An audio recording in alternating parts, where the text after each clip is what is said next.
symboliquement uniquement dépourvu à Shavuot, ça n'aurait pas de sens. En fait, c'est une construction, comme on le voit très souvent dans nos cours. Il faut produire des efforts. Voilà, pour arriver à un résultat, faire une prière, venir à la synagogue, faire un cours le soir, voilà, on est un peu fatigué parfois, fin de journée, etc. C'est la production d'efforts. Toute la Torah, et en fait même le monde, dans le milieu professionnel et autres, c'est une forme de construction. Donc on ne peut pas arriver à Shavuot, voilà, dépourvu de tout cela. Alors comme on l'expliquait tout à l'heure, c'est vrai que c'est un mois, le mois de Iyar qu'on va avoir cette semaine, si Dieu veut, à partir de jeudi soir, c'est un mois du Homer qui est extrêmement puissant.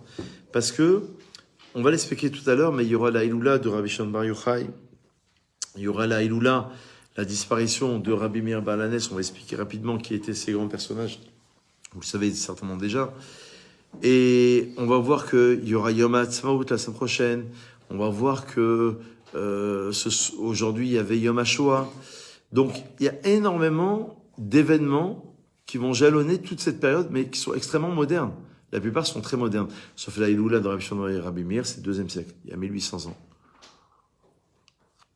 Alors, on sait que dans le Sefer Yetzira, dans le livre de la création, on sait qu'à chaque mois correspond une tribu, à chaque mois correspond une lettre du nom divin. La lettre qui correspond au mois de Iyar, c'est la lettre Vav. Le Vav, en hébreu, c'est la liaison. Il y a Réhouven, V, Shimon. Le Vav, c'est V. Il y a Réhouven, Ruben et Simon. Ruben et Simon, Réhouven et Shimon. Donc, le Vav, c'est la liaison. En fait, le mois de Iyar, il est symbolisé par la lettre Vav, selon le Sefer et Yetzira, parce qu'il montre la liaison entre Nissan et bien sûr Sivan. Sivan, on se rappelle 6 et 7 Sivan, on se rappelle que c'est Shavuot. 15 Nissan, c'est Pessah. Pessah, c'est la lettre He, la lettre de la création du monde. Et la lettre Vav, c'est le mois de hier qui va essayer de relier les deux. Ça veut dire finalement la liaison entre Pessah et Shavuot de toute la période du Homer. Donc ça, c'est le conte du Homer. J'ai vu au nom du Maral de Prague, qui explique, on l'a expliqué dans nos cours de Pessah, on a expliqué que selon la Gemara, il n'y a aucun esclave qui s'est enfui d'Égypte, selon le Talmud. Pourquoi ? Parce que dans l'esclavage, tout était pesé, tout était mesuré. Vous ne pouvez pas faire de défaut au roi Pharaon. Et lorsqu'on est sorti d'Égypte, selon le Maral de Prague, en fait, on va réapprendre à compter le compte du Homer. En français, on appelle ça la supputation. C'est-à-dire qu'on va commencer à compter. Mais cette fois-ci, ce compte-là, il est relié à l'infini. C'est plus un compte qui est dans la mesure, ça veut dire dans le monde fini, mais il va être relié quelque part à l'infini, à Shavuot. D'où le compte du Homer. Ça, c'est le premier sens. Alors, très rapidement, vous avez un deuxième sens, vous avez le sacrifice d'orge du Homer. Est-ce que vous saviez que le deuxième soir de Pessah, on approchait à l'époque du temple, un sacrifice d'orge. On a expliqué que Homer, en Gematria, j'ai vu rapporter dans les livres, dans les Sfarim, que Homer, Gematria 310 fois 2, parce qu'il y a 2 comptes, les semaines et les jours. Par exemple, voilà, aujourd'hui, c'était le 2e jour, on dit 1 semaine et 5 jours. Donc, il y a une mitzvah de compter les semaines, une mitzvah de compter les jours. C'est uniquement pour les hommes, d'ailleurs, c'est pas pour les femmes, parce que c'est une mitzvah reliée au temps. Les femmes en sont dispensées. Donc, pourquoi ? Parce qu'il y a 2 expressions dans la Torah. Il y a une expression dans la paracha qui dit « Tisperu chamishim yom », vous compterez 50 jours. Et il y a une autre expression qui dit « vous compterez 7 semaines ». Donc, il y a une discussion dans le Talmud, dans Menachot, à la page 66, pour savoir si mitzvah les mimné yomé ou mitzvah les mimné jvoa. Il y a une mitzvah de compter les jours et les semaines. Et comme il y a un doute, comme il y a une discussion, on fait les deux. Mais il y a une double dimension. Dimension de la semaine, dimension du jour. D'ailleurs, qui a été créée par la Bible, d'ailleurs, parce que la notion de semaine n'existait pas. Mais ce qu'il y a d'intéressant, c'est de voir que dans le conte du Homer, on va ramener ça quelque part à l'infini. Alors, dans la halakha, si on a raté un jour du Homer, eh ben, on peut plus continuer à compter avec bracha, avec bénédiction. Et pourquoi pas ? Si j'ai pas mis les tefilines hier, je peux les mettre aujourd'hui. Si j'ai pas fait le chemin hier, je dois le faire aujourd'hui. Quel est le sens ? Pour mieux retenir, en fait, les halakhot, les lois juives, il faut comprendre le sens. À chaque chose, il y a un sens. Alors, en fait, le sens, vous allez voir, est très simple. C'est qu'en fait, si vous voulez, puisque chaque jour représente un degré d'une sphira, un degré d'élévation à travers lequel on va se préparer au niveau d'une mida, d'un trait de caractère. Parce qu'on ne peut pas arriver à la Torah si on ne s'est pas préparé. On ne peut pas arriver à Shavuot les mains vides. Maintenant, puisque on a besoin de chaque degré va compter. Et si on approche, comme on l'a expliqué, un sacrifice d'orge, c'est pour signifier que l'orge, selon le Talmud, dans Sota, c'est la nourriture qu'on donne aux animaux. Et quel est le sacrifice qu'on approche à Shavuot, vous savez? Le sacrifice qu'on approche à Shavuot, c'est un sacrifice de 2 pains. C'est du blé. Pas le blé comme ça, mais le blé, d'accord, comme ça, qu'on va consommer. Donc on passe de l'orge au blé. Bon, vous allez me dire, c'est des jeux de mots. Non, selon le Talmud, il y a un sens. L'un, c'est Ma'achal Behema, et l'autre, c'est Ma'achal Adam. L'orge, c'est la nourriture des animaux, alors que le blé, c'est la nourriture qu'on donne à des êtres humains. C'est-à-dire qu'on passe de la dimension animale, animalité, à une dimension humaine. Ah, je deviens quelqu'un. Mais comment je deviens quelqu'un? Quand je me suis travaillé. Sinon, ça n'a pas de sens. Comment je me suis travaillé? Avec ma femme, avec mes enfants, avec la synagogue, avec mon voisin. Il n'arrête pas de me casser la tête, le voisin, parce qu'il fait du bruit. Eh ben, je vais prendre sur moi, je vais aller lui expliquer, etc. Donc, j'essaye d'instaurer une relation, juif ou non juif d'ailleurs, peu importe, mais une relation qui est sereine. Et cette relation, elle est sereine à partir du moment où je me suis construit. Donc, je passe de l'animalité qui va être refoulée à une forme, quelque part, d'humanité. Je passe donc de l'orge, d'accord, au Machal Adam qui s'appelle le blé. Ça, c'est le sacrifice d'orge. Et la troisième sens du Homer, là, on avance un petit peu, c'est bien. Troisième sens du Homer, c'est de dire que, de dire que ça correspond à une période tragique dans l'histoire du peuple juif. On a perdu 24 000 élèves de Rabbi Akiva. Qui était Rabbi Akiva? On va faire juste une petite page historique. Rabbi Akiva, Rabbi Shimon, Rabbi Meir. Rabbi Akiva, c'était le grand maître de la loi orale du IIe siècle. On est après la destruction du Second Temple. Je rappelle que le Second Temple a été détruit en plus 70. On est à peu près en l'an 130. Il faudra voir historiquement, mais c'est à peu près ces périodes. Il y a la révolte de Bar Korma. Bon, je ne vais pas vous en parler. Relisez de ça, c'est important. C'est passage historique. La révolte de Bar Korma, c'est en plus 132. Vous avez le massacre à Masada aussi. Bon, ça, il faut revoir l'histoire. Mais en tout cas, Rabbi Akiva, c'était le maître de la loi orale. Comme Moshe Rabbeinu dans la loi écrite. Ça veut dire que vous avez la révélation de la loi écrite par Moïse, par Moshe. Vous avez la révélation de la loi orale par Rabbi Akiva. Rabbi Akiva, ça va être celui à partir duquel il va avoir toute la transmission. Il va perdre tous ses élèves. Donc, il nomme Rabbi Akiva, il y a tout un Rambam dessus que j'ai sous les yeux, mais j'ai pas le temps de vous le faire, je sais pas si on a le temps de tout faire. Mais voilà, c'est ici dans les Chot Menachim. Peut-être je vais vous le faire, mais il faudrait que je vous le fasse rapidement.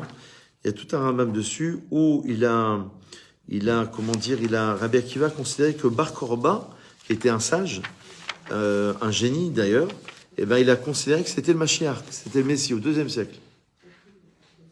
Donc, on est en pleine histoire très compliquée. Il y a la naissance d'une autre religion d'une manière très importante. Il y a destruction du temple. Il y a Rabbi Akiva qui se trompe, qui était comme si on disait aujourd'hui le grand homme en Israël, qui se trompe carrément, qui était le grand maître absolu. Donc, on est à la peur de la Mishnah. Mishnah, c'est la loi orale, entre l'an 0 et l'an 200 à peu près. Et maintenant, il perd ses 24 000 élèves. Ça veut dire que la seule reconstruction qu'il a, le seul espoir qu'il a, c'est de transmettre de nouveau la Torah et tout s'effondre. Je ne sais pas si vous voyez la dépression. Lui-même, Rabbi Akiva, il va faire partie des 10 martyrs. Ils vont lui arracher, selon l'Igmara dans Brachot, à la page 62, 63, ils vont lui arracher la peau avec des peines de fer. Il y a un autre rave, il y avait 10 martyrs, que les Romains, c'était des barbares évidemment, ils vont l'entourer avec un Sefer Torah et avec du lin pour qu'il soit consumé, mais doucement, parce que le lin, ça n'active pas justement la possibilité d'être consumé, justement. Et donc ça va être atroce. Donc imaginez-vous cette période, c'est juste quelques idées, à part la révolte de Bar Korba, je ne vous ai pas parlé, à part le Masada, le massacre à Masada, il faut le lire, c'est une catastrophe. À part la destruction du temple, le nombre de milliers de Juifs qui sont morts, qui ont été exilés, etc. à part beaucoup de choses, voilà la période de semi-deuil. C'est la raison pour laquelle, pendant 33 jours, normalement, il ne faut pas se raser pour les hommes, il ne faut pas se couper les cheveux, ça c'est pour tout le monde. Les femmes ont le droit de s'épiler dans la halakha, d'ailleurs, on a le droit de se couper les ongles, mais on ne peut pas écouter de musique, on ne peut pas organiser des festivités. Bon, sauf Yom HaAtzmaut, c'est exceptionnel. D'ailleurs, c'est pas d'après la position de tous, mais d'après la position de certains, c'est autorisé parce que c'est le jour de la création de l'État d'Israël, mais uniquement ce jour-là, pas avant et pas après. Et sinon, il n'y a pas de musique. Et l'Akba Omer? Alors, l'Akba Omer s'arrête la période du deuil. On se rase de nouveau, on se coupe les cheveux le lendemain, d'après le rite séfarade, du l'Akba Omer, c'est-à-dire le 34e jour.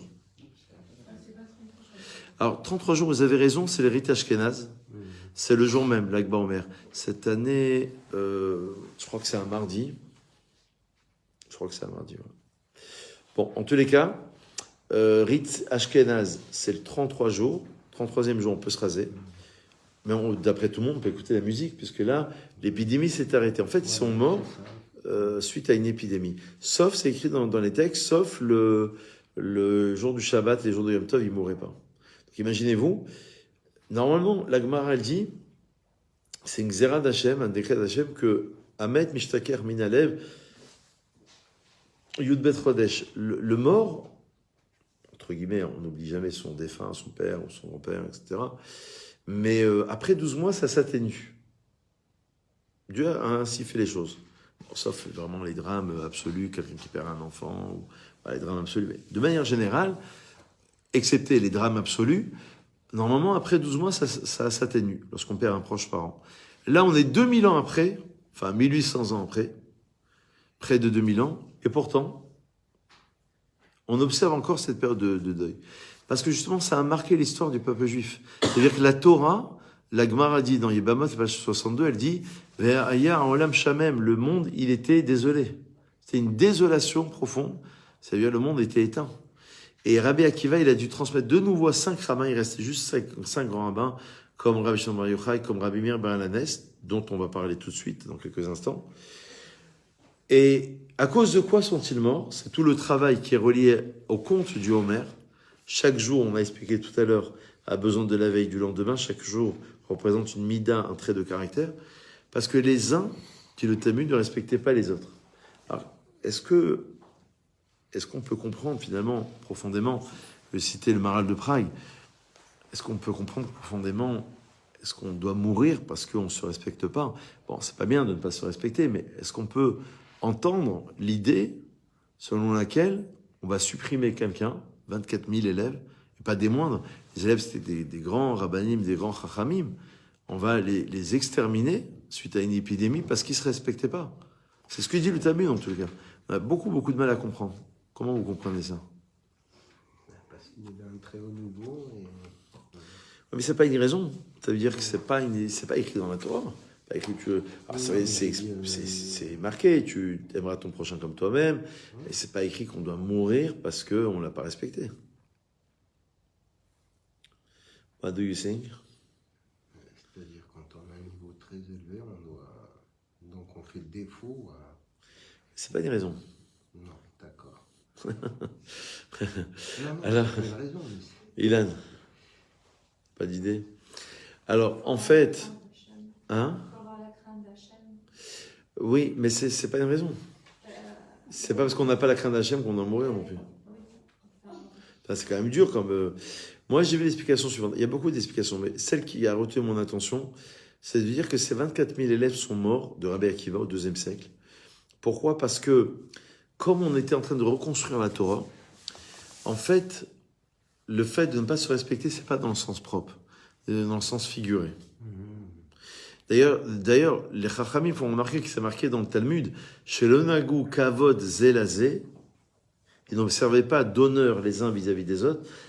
Kavod, c'est que chaque lettre a une valeur numérique, c'est valeur numérique Gematria 32, qui correspond aux 32 jours avant le lac Baomer. Ça veut dire quoi? Ça veut dire que donner du kavod, kaved en hébreu, même en hébreu moderne, c'est quelque chose qui est lourd. D'avoir kaved, c'est une chose qui est lourde. Ça veut dire, quand on dit Kabed et Tavicha dans les 10 commandements, 5e commandement, honore ton père et ta mère, C'est-à-dire, si je n'honore pas ma femme ou mes parents, ça veut dire que je ne les considère pas. Si j'honore quelqu'un, ça veut dire que je lui donne du poids, de l'importance, on pourrait dire en français. Je lui donne une certaine importance.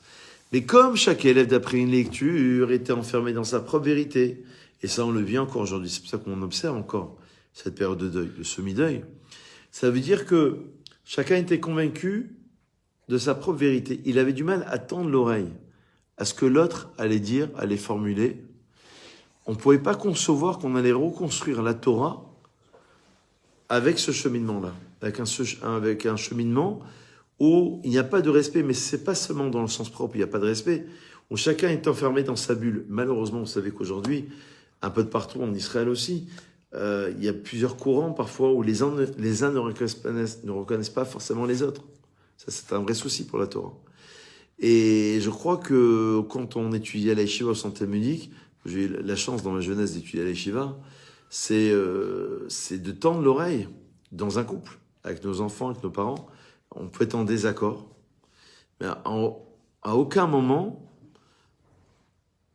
on ne va pas s'apprécier. À aucun moment on va se réfuter, d'accord? Au contraire, on est en désaccord. Hillel et Shammai étaient constamment en désaccord dans le Talmud, et pourtant le Talmud dit que Hillel allait manger chez Shammai, et les filles de Hillel, ou les élèves de Hillel, se mariaient avec les élèves de Shammai. Et c'est ça le problème. Donc on ne pouvait pas concevoir, c'est ça la période de deuil, c'est une période de grand respect. Je crois que c'est vraiment, on a fini la cérémonie tout à l'heure en disant Am Israël Chai, le peuple d'Israël est vivant. C'est-à-dire c'est le fait de dire qu'il faut garder cette liaison extrêmement forte au sein même du peuple d'Israël. Même si on n'est pas d'accord, même si on a des opinions aujourd'hui, on voit que c'est un des grands défis de l'État d'Israël d'aujourd'hui.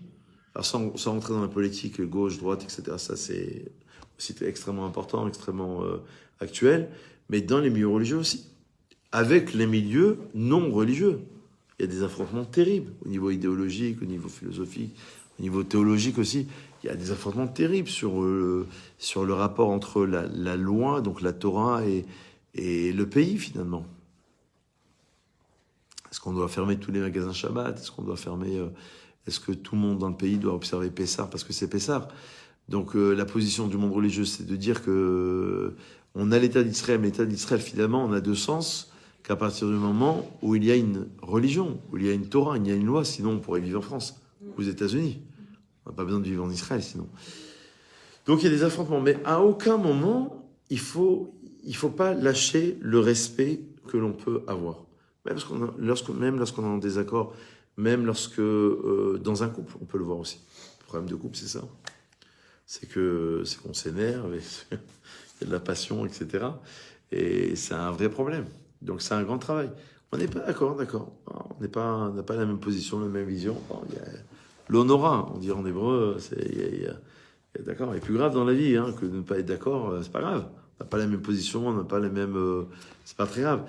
Et donc on ne pouvait pas reconstruire un monde, donc il fallait malheureusement arrêter ce monde-là et reconstruire avec les 5 élèves de Rabbi Akiva un nouveau monde à travers lequel il y aurait de nouveau une transmission.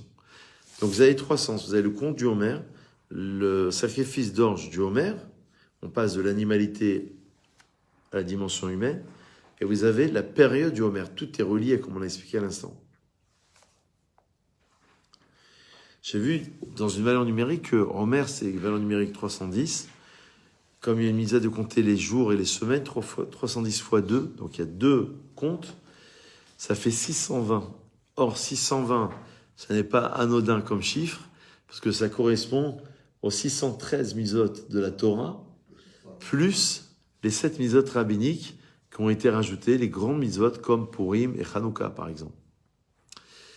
Ou alors, le terme 620, donc 2 fois Homer, c'est Keter. On arrive au Keter à Shavuot. D'après la Kabbalah, la mystique juive, Shavuot, c'est l'aboutissement, c'est le Keter, c'est la couronne, première sphira, premier degré.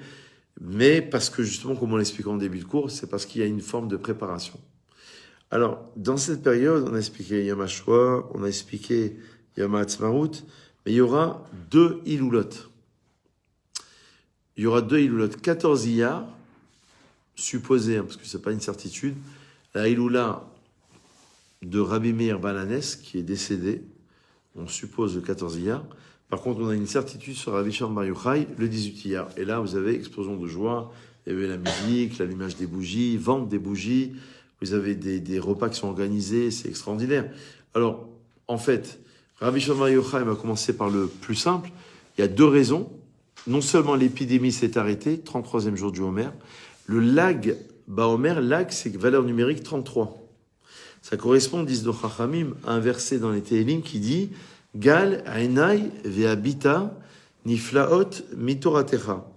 Dévoile mes yeux ve'abita et je regarderai. Gal Ainai ve'abita. Et oui, j'arriverai à regarder la profondeur de ta Torah. Gal, c'est le dévoilement. Donc, pour deux raisons, Lag Baomer, Lag et Gal, ce sont les mêmes lettres. Lag, c'est Lamed Gimel, c'est 33. Et Gal, c'est exactement l'inverse. D'accord? C'est le dévoilement.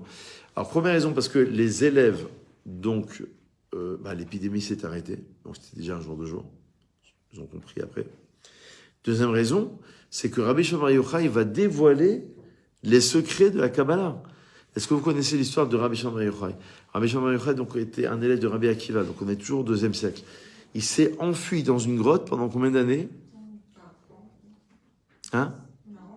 Oh là, vous allez loin. Non, il s'est en tout 13 ans. 12 plus 1, on va expliquer pourquoi, 12 années. D'abord 12 années. La Gemara dans Shabbat, à la page 31, elle explique qu'il s'est enfui, s'est caché dans une grotte à Méron. Vous pouvez aller le pèleriner d'ailleurs, hein, dans le nord d'Israël. Pourquoi? Parce que il avait proféré des paroles à l'encontre du pouvoir romain.